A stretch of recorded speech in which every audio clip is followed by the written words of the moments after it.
Morning, Rotarians and guests. Welcome to the Rotary Club. Thank you. Welcome to the Rotary Club of Hudson. In case you forgot, I'm Ron Strobel, Sergeant at Arms.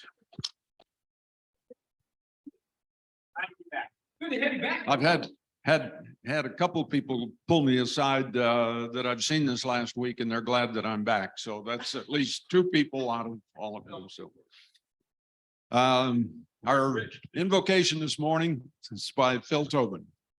Morning, Rotarians.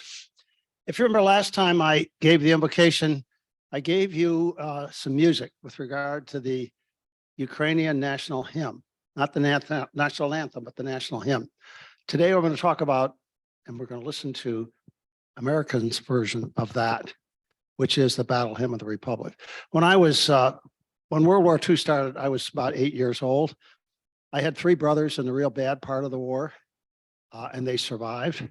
But we always gathered around the radio and listened to Fred Waring. Are there many people here know who Fred Waring is? Amy does. Yes, there aren't many people. Anyway, this is his famous one. Tom, would you put it on, please?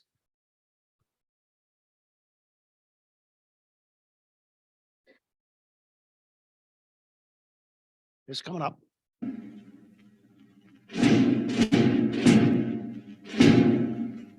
Fred Waring was the conductor of the Fred Waring Pennsylvania group.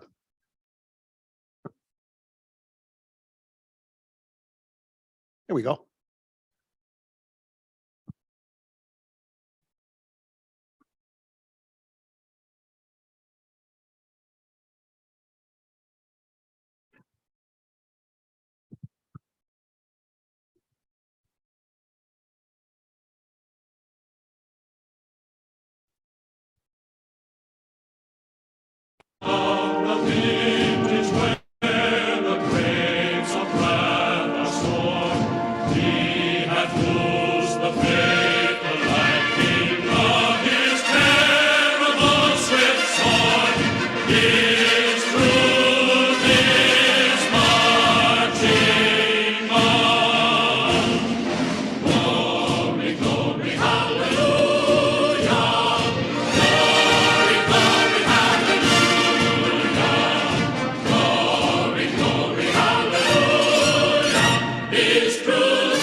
Gets dramatic. I have seen him in the watchfires of 100 circling camps. They have builded him an altar in the evening dews and damps. I can read his righteous sentence by the dim and flaring lamps. His day is marching on. Glory, glory, hallelujah.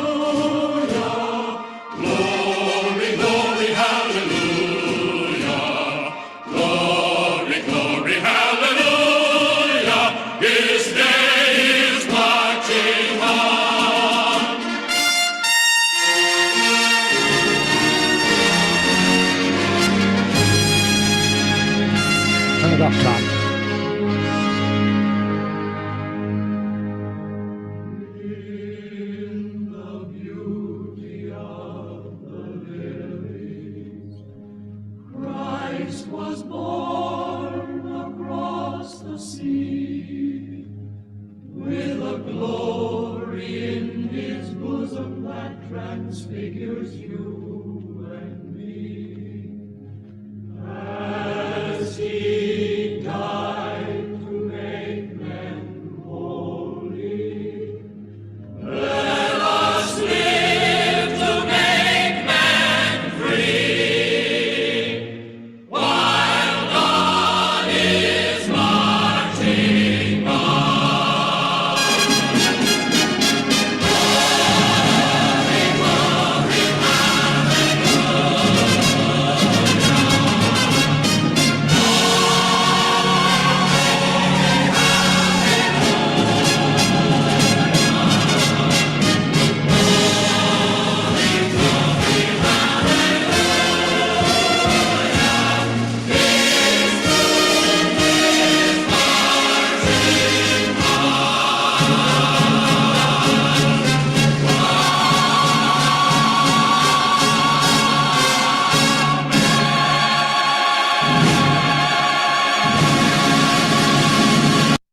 thank you for letting me share that with you.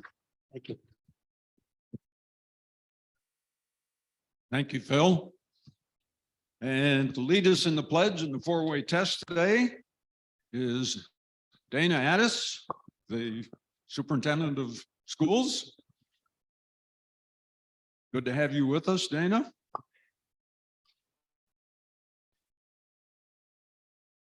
Good morning, everyone. Great to be here representing our amazing school district. And before we do the pledge, I just want to thank all of you for your support. We're in a place where we feel everyone's support on a daily basis, and that's deeply appreciated. So thank you for that. We ready for the pledge? Here we go. I pledge allegiance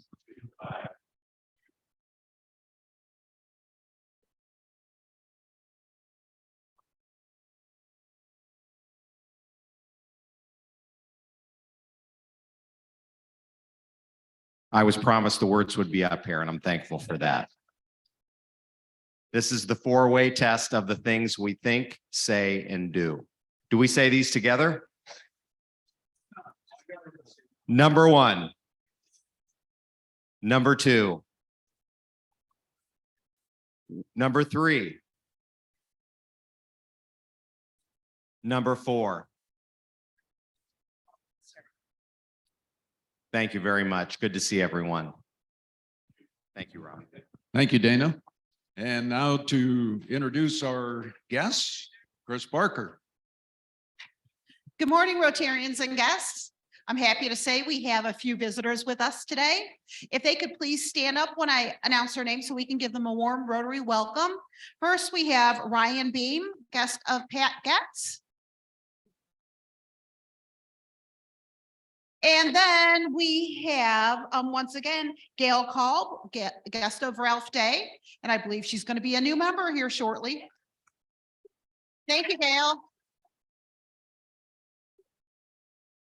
We have a couple other things to do. Oh, we do. We're not going to let you burst into song right away.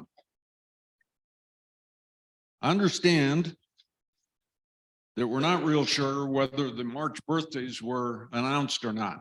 So here's the March birthdays.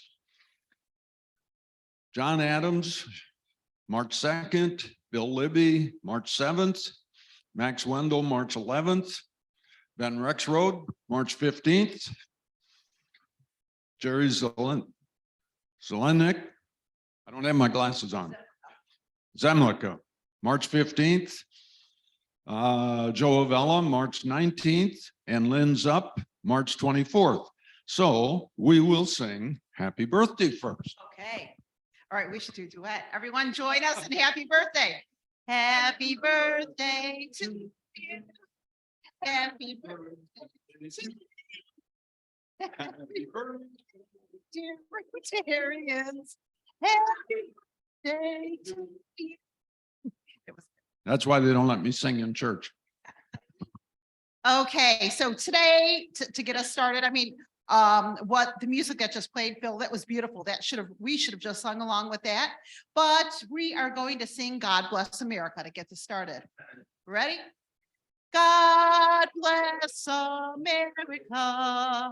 Let that I stand beside her and through the night with the light from above.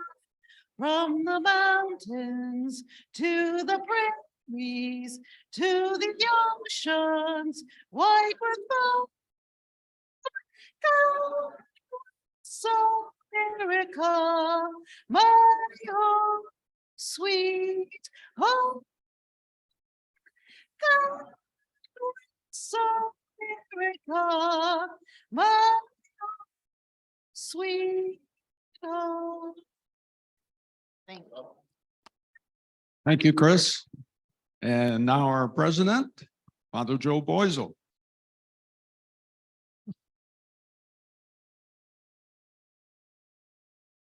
Thank you. Good morning, Rotarians and guests. Yeah, well, good to see Ron back. I'm not sure he was thrilled to be back in the Buckeye State. It's not as thrilled as we were to have you back. So welcome home. All right. Maybe a first harbinger of spring.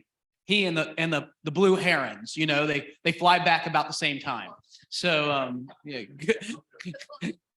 the vultures. I didn't say that. Our speaker today might have something to do with that. So good to have you. We are still collecting items for the Freedom House, a home for homeless veterans in Kent, Ohio. Particularly, we need some personal hygiene items, some non-perishable foods, and of course, some good old-fashioned American cash. So if you can help in any one of those ways, see Terry and make sure that you help her out. Great, Dana. Appreciate you. You were like a veteran up here.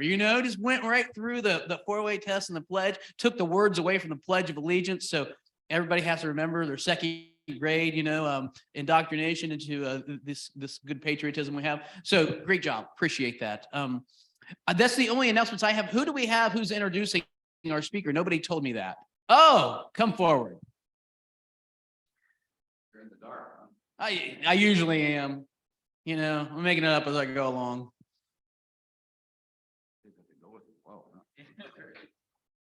Hey, good morning, Rotarians. And we're in for a real treat this morning. We got Mimi Becker, who is a longtime member of the Rotary and is involved heavily in Hudson. She is a retired associate professor, natural resource and environmental policy at University of New Hampshire. She's retired from that.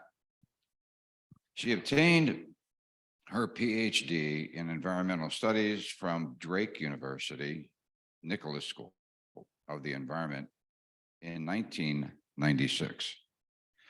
She was the co-founder of the UNH-EcoQuest New Zealand Field Studies Program for undergraduates, the Marine Resource Education Project, the MS program in environmental education, and the TIDES M.S. program while at the University of New Hampshire. Prior to that, she was a creator and project director of the Binational Decisions for Great Lakes program that was designed to engage decision makers in all sectors in learning together about the Great Lakes Water Quality Agreements ecosystems approach for restoring Great Lakes Basin areas of concern, and then providing leadership for its implementation. She's a member of the League of Women Voters and an active resource for our community on environmental issues. And I would be remiss in not telling you about the award she won in 2015 at the University of New Hampshire. It was the Lifetime Achievement Award. And this was unbeknownst to her a surprise. And I'm going to briefly read you the press release that the university did on Mimi. Dr. Mimi Becker has been an outstanding local, regional, and international environmental steward for almost 50 years.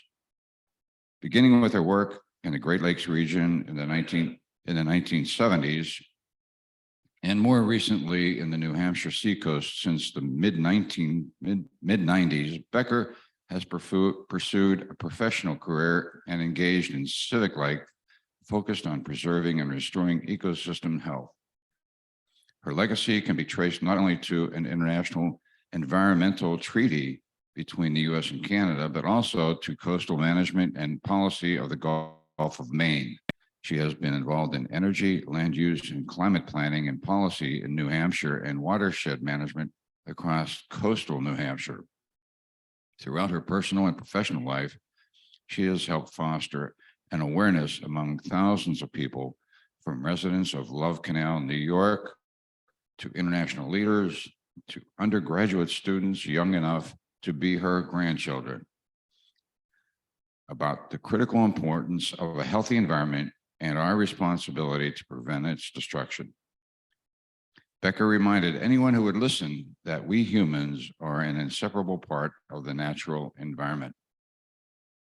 During 2 decades at the University of New Hampshire, Becker mentored and advised many graduate students involved in such topics of Gulf of Maine resource management challenges, funding for programs to link new research to environmental decision-making, the role of the role that the news media plays in environmental policymaking and climate change adaptation capacity of rural communities.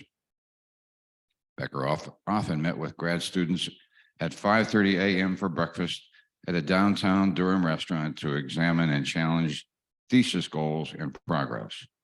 Outside of academia, Becker worked with many groups to address natural resource issues. For her efforts regarding watershed management and climate planning within her hometown of Exeter, she was recognized as Citizen of the Year in 2013.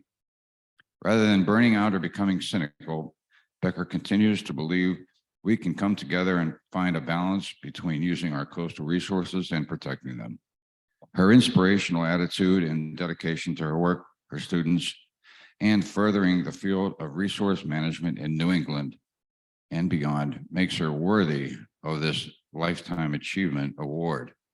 So please welcome, without further ado, our speaker this morning, Mimi Becker, who is going to talk about local initiatives, awareness, climate change, and environmental concerns. Come on up, Mimi.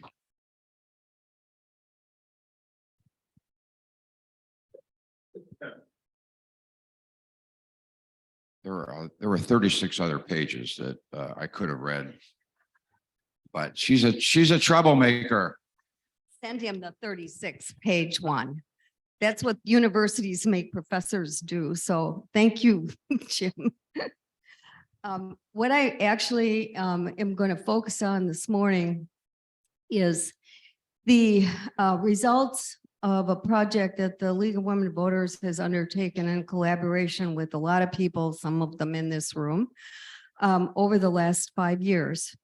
And through a series of research initiatives and educational and participation meetings, the citizens and the experts and the scientists in the system have been asked to focus on Hudson's role and responsibilities of all of us in adapting and preventing worst case scenarios related to the changing climate in the Hudson area. We understand, especially after the most recent warning we got day before yesterday, that things are not going well for the planet because we have not all taken our bite of responsibility. And on February 9th this year, the League had a roundtable where there were a wide variety of citizens from all areas of town with differing expertise and perspectives who were asked to come and sit down and address 5 questions. Next slide. And this is a way of us getting a focus and also validation of some of the concerns and the conclusions that they had been evolving into over time.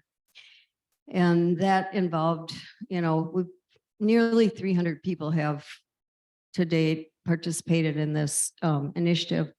So the questions that we put on the table for this round, and there were 10 tables, each with a trained facilitator. At least one of them is sitting in this room, unless James left, and a recorder.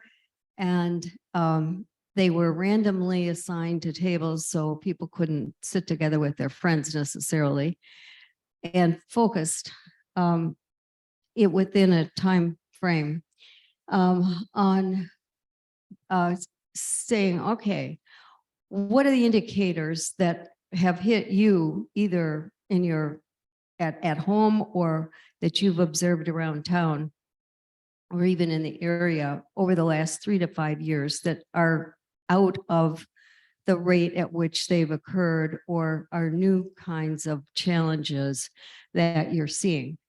And in order to help them identify these things, the city staff, their GIS experts worked to prepare a series of maps so that the citizens who were there could actually before they left, take stickies that they had written, the issue of concern or the particular problem they were observing, and they could put them on the map. And we also gave them 4x6 cards to write anything more specific before they left. But at the tables, they facilitated discussions, went on, they were recorded, and then we tabulated the results. So and then they were asked, okay, how have you responded to rising costs of energy at home, in your family, or in your business? And what changes did you make, if any?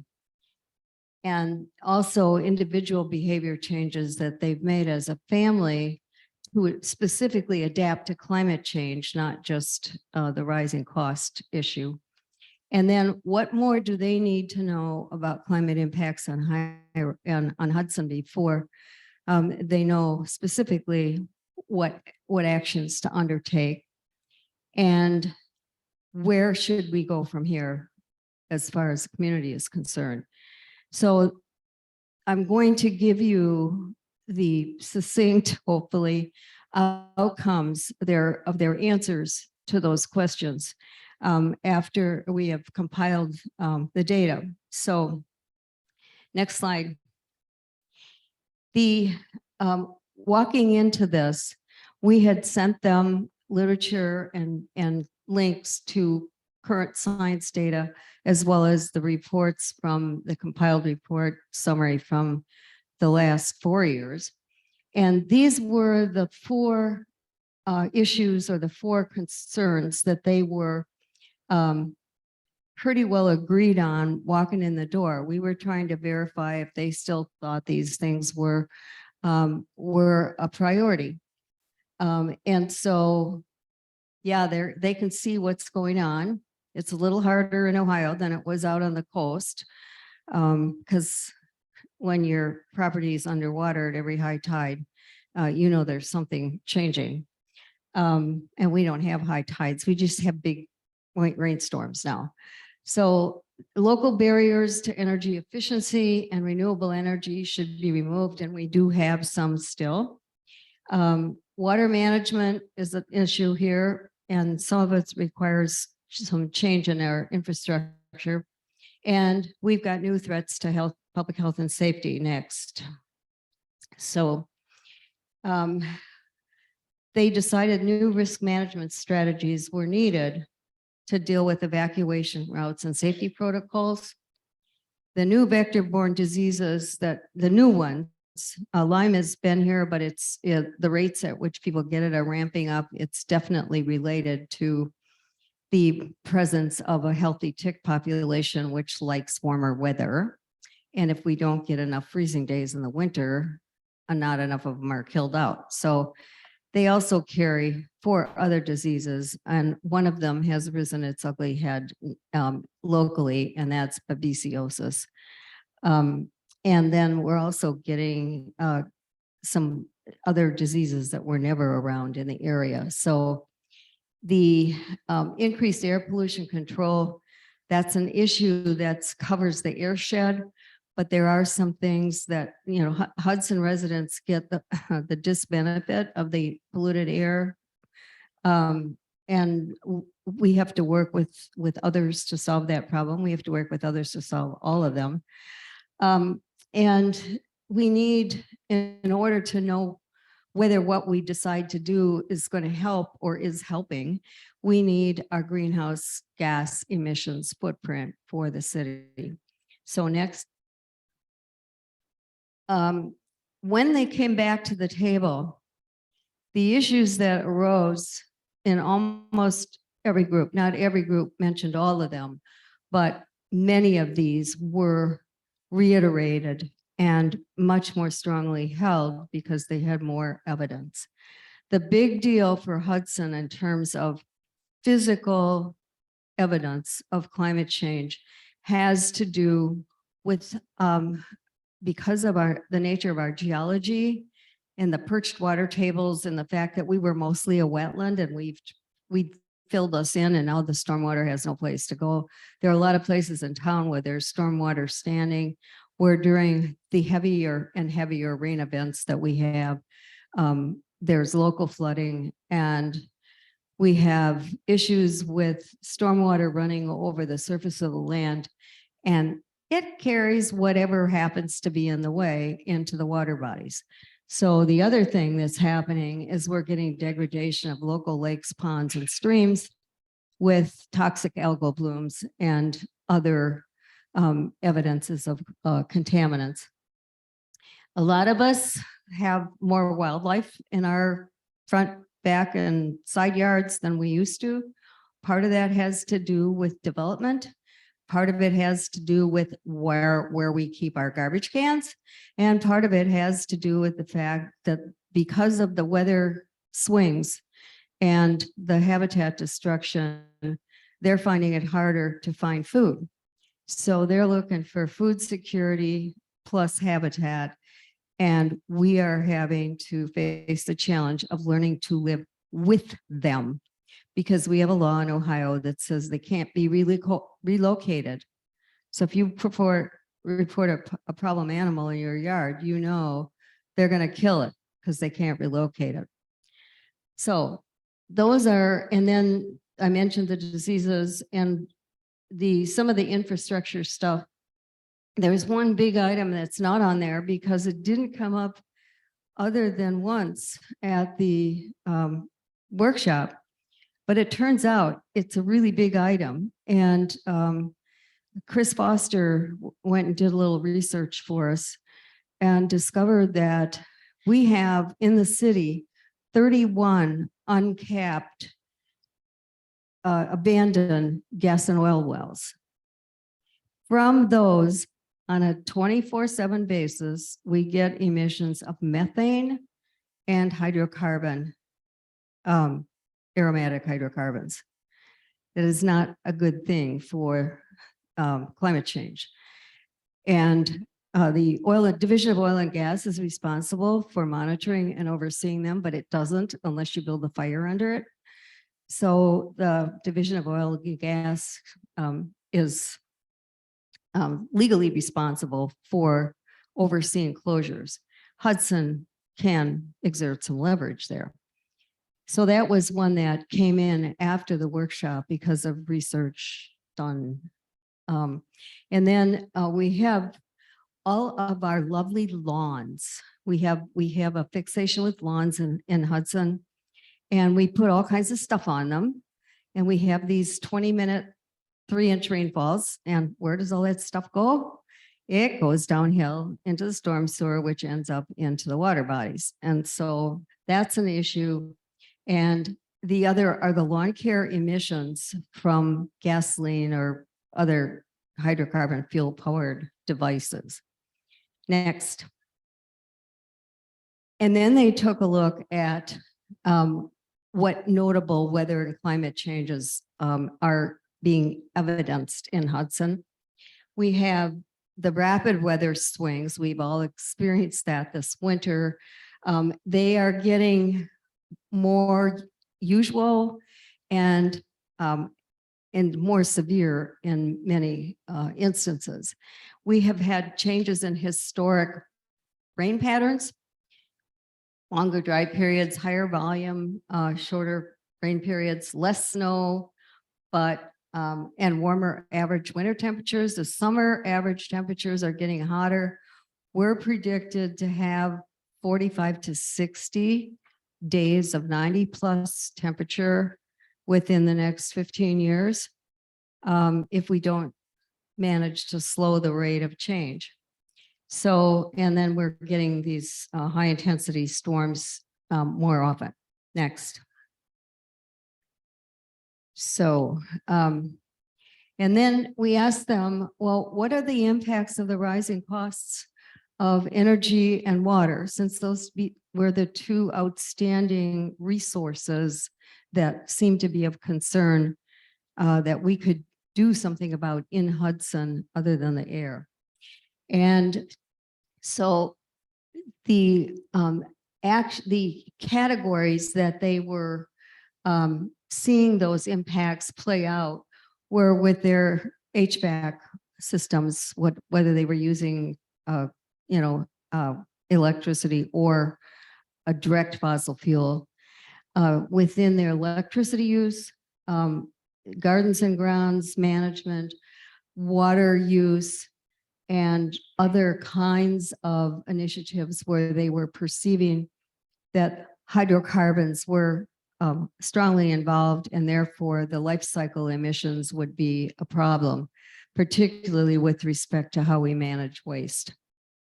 So the categories are the ones that they that fill out of the discussions, and the list behind each category are the things that people actually have done and are continuing to do.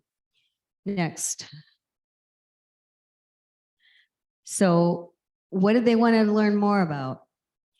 Well, they want to know more about the sources of our emissions. The only data that we had, I think Joe Ortiz referred to, which was that big residential emissions study that was across the entire United States, where Hudson is outstanding. We like to be outstanding, but not always in the way that we're portrayed in that study.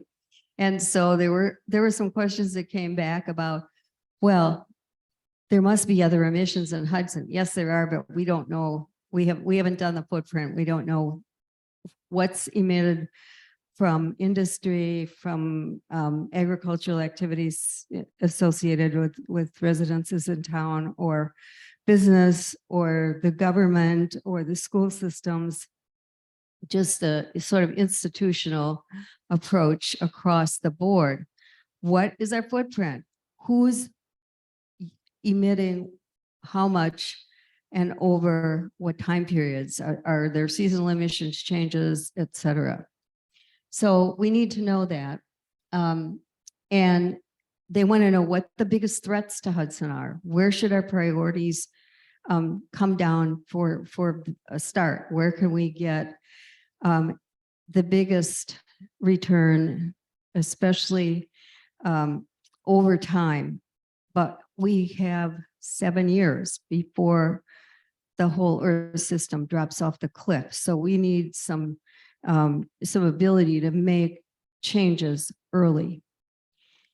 And they want to know, okay, what are all the policies and practices that the city is doing in the areas where they have authority or responsibility, or can take some leadership to instigate us to get up and do some things we're not doing, or stop doing some things that we are doing. And they want to know what strategies the community's already undertaking, and what are additional options for business and individuals to focus on.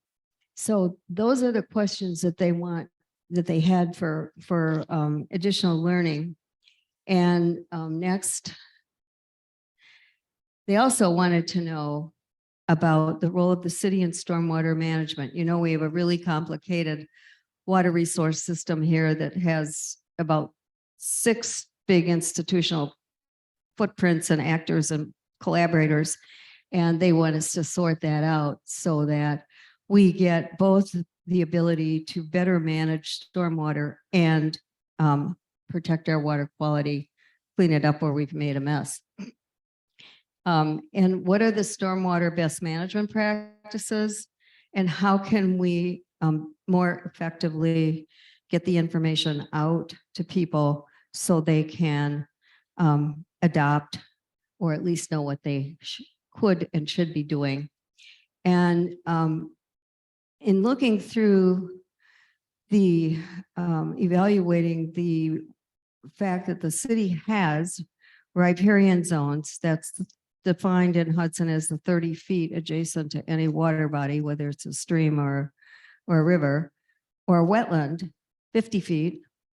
So to what extent are we willy-nilly giving variances? A lot. And or not enforcing the existing regulations? Do we need to have a better understanding of why they're there and what their function is? What's the deal? Next. And then they went back to the concern about what to do in emergency storm events and et cetera. So they want to know whether, to what extent our plan is current. And we learned it hadn't been updated for at least 5 years. So I happen to know that the city is looking at doing just that right now, but they need to know what it is. And what do people need to do if they are caught outside or they don't have adequate protection?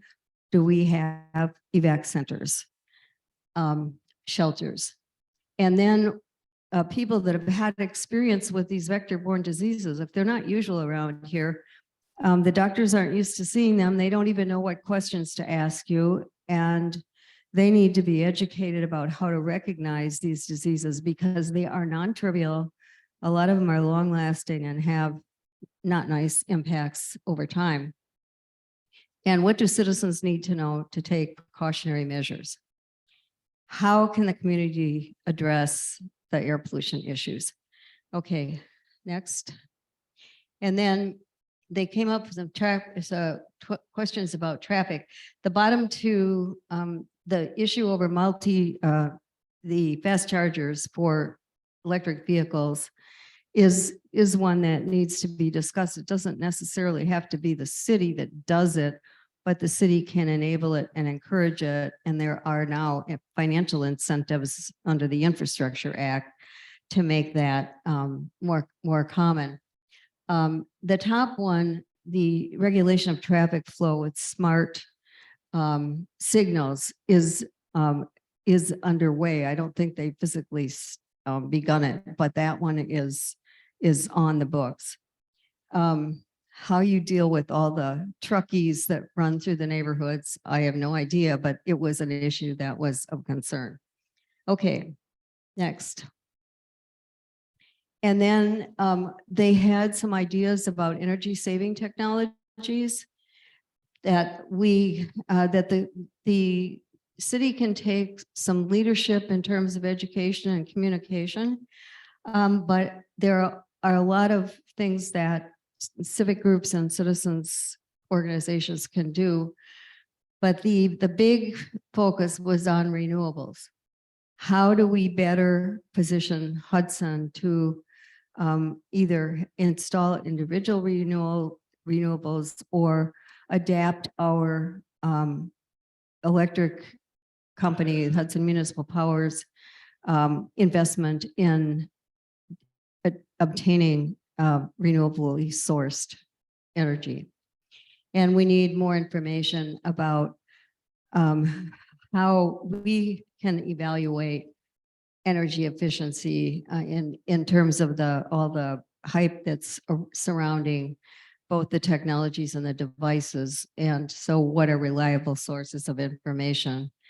What do we have to do to be able to have the electrical wiring and other connection facilities related to the varying types of solar panels, EVs, et cetera. And then what do we need to adapt in existing city policies? We might need some new ones, but what do we need to adapt? Next. The Hudson Municipal Power obviously is going to play a major role in Hudson's, as a community, switch to renewables and getting off fossil fuel, because we currently get about 77% total of our power from fossils, whether it's gas or coal. We have a push coming up that the Prairie State power plants in Illinois are under orders to close down no later than 2045. We get 42%, I think, of our energy from Prairie State.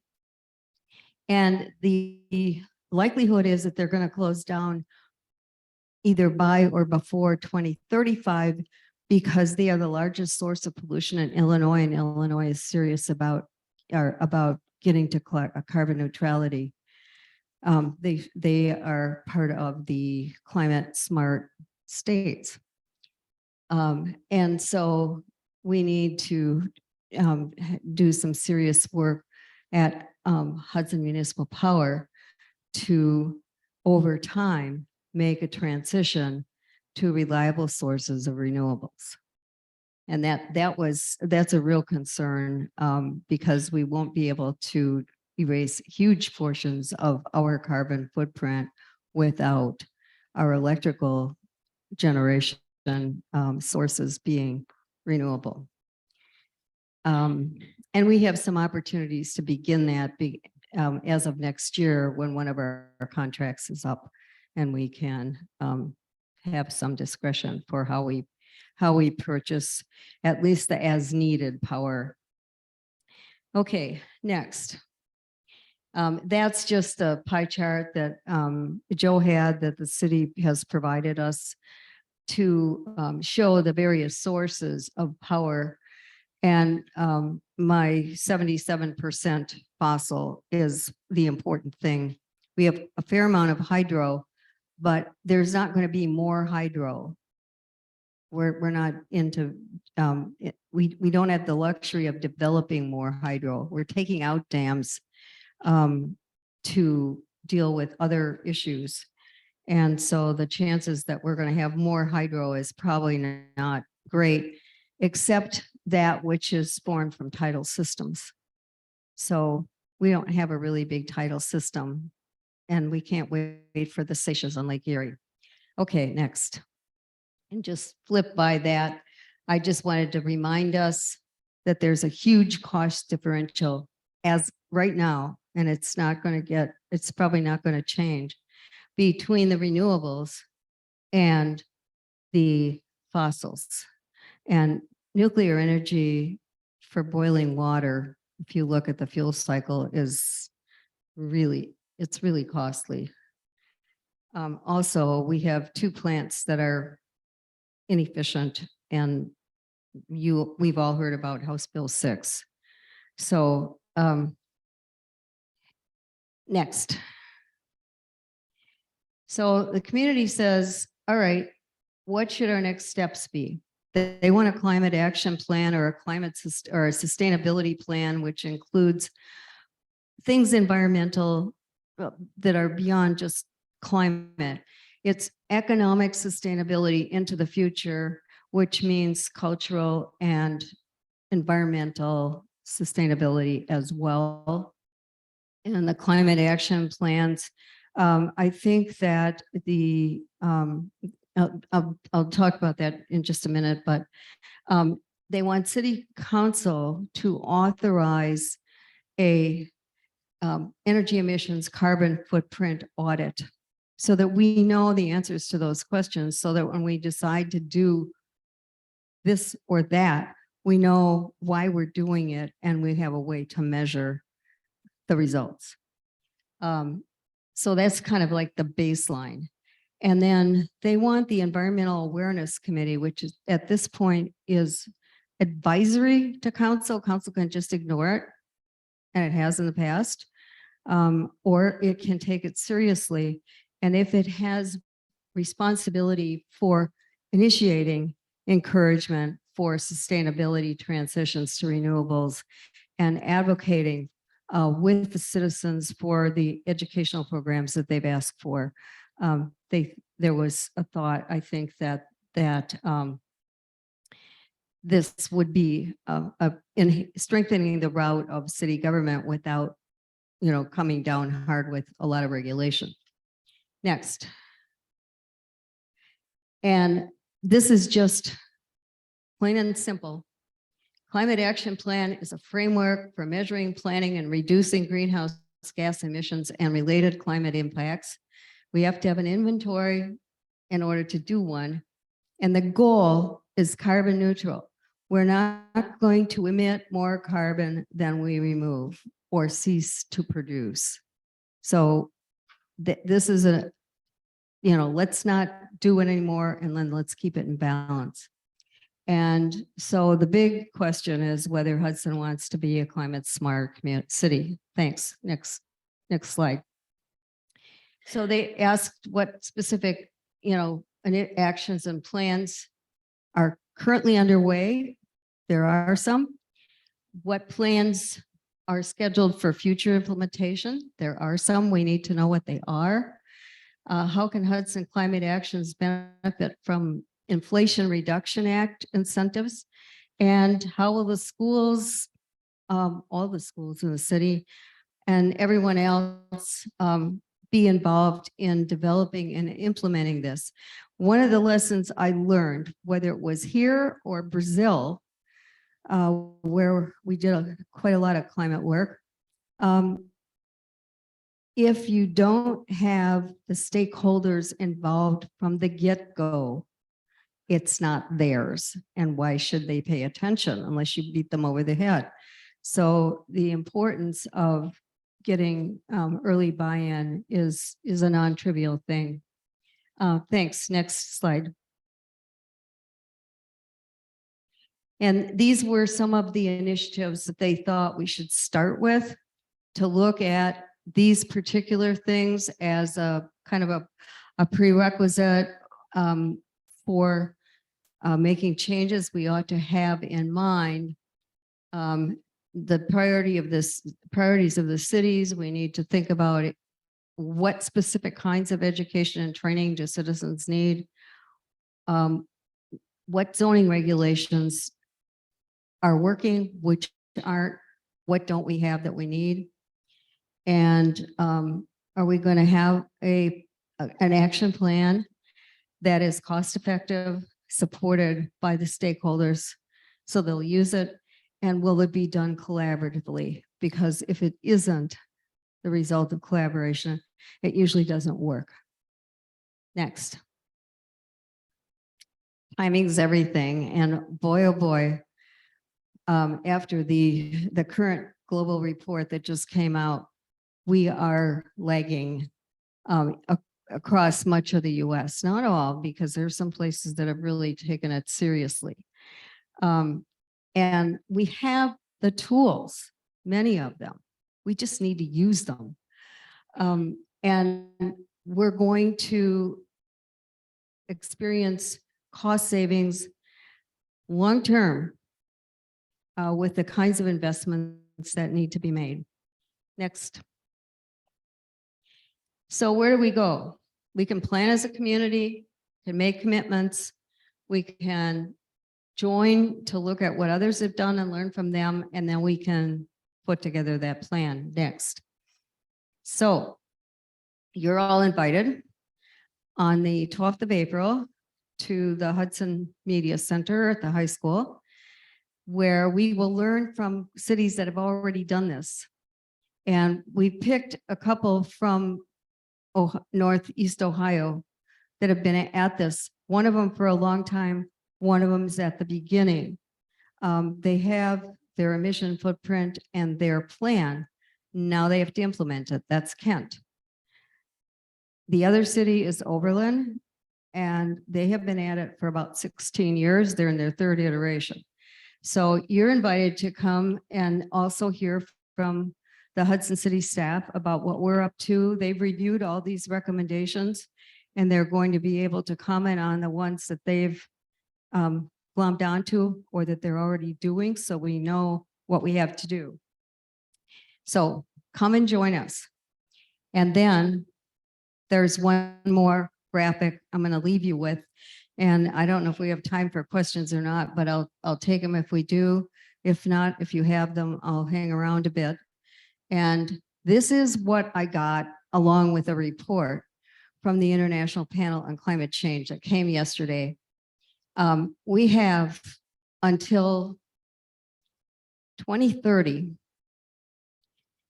or 2035 at the most before we go over the cliff in terms of the Earth's systems capacities to deal with the stress that we're putting on them as a result of loading with climate change emissions.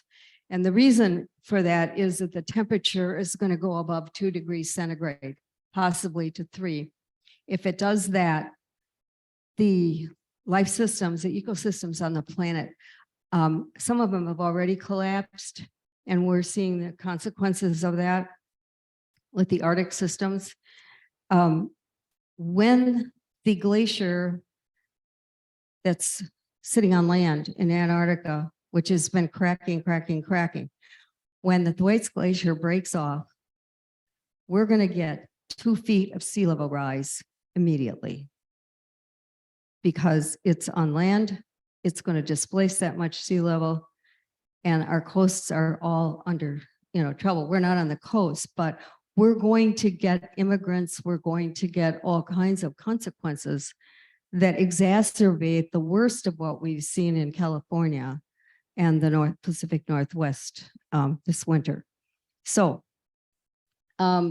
we have the opportunity to keep it below 1.5 if we go about it like they've portrayed in that column. But that's what we have to do. We've run out of time to think about it long term.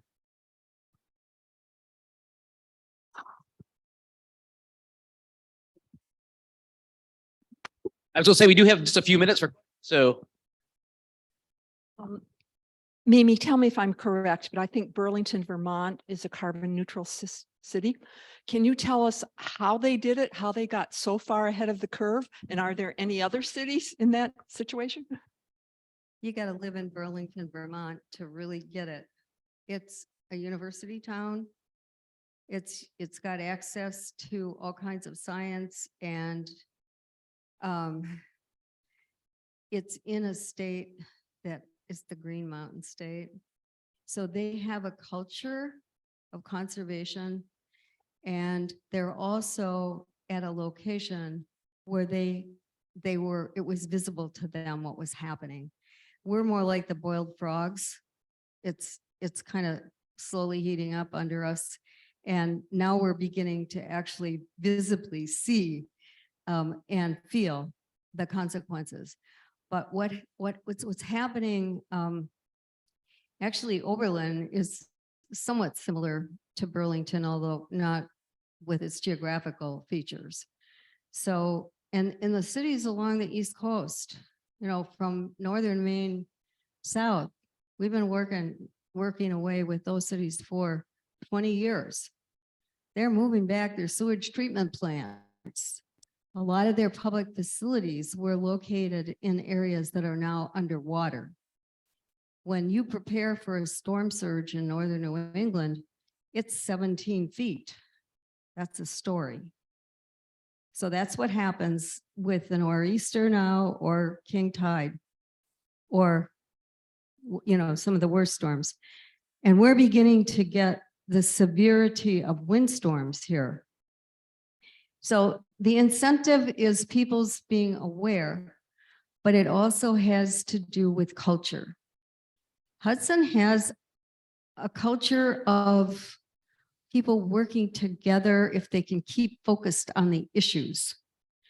And my experience working internationally, and most of my work has actually been international, but US EPA that gave that award that he was talking about was focused on what was happening in the US. But internationally, even if you're in a really poor country, you are experiencing all kinds of changes. Most of the developing countries don't have the resources to throw at the kinds of solutions that are accessible to us. And that's one of the reasons we've got all these feet pounding toward the border. We're going to have a lot of feet pounding toward our border from California and the Western states, the firelands, because they are becoming less and less habitable and productive for food security. Food security is a really big thing.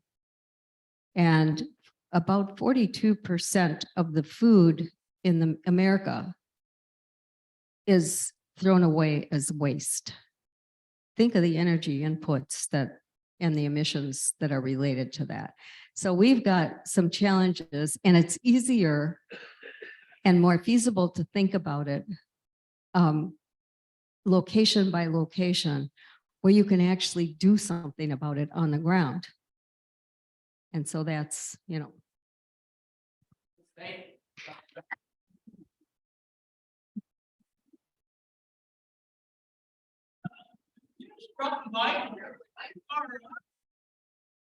I think we just saw our first drop the mic here at the Hudson Rotary.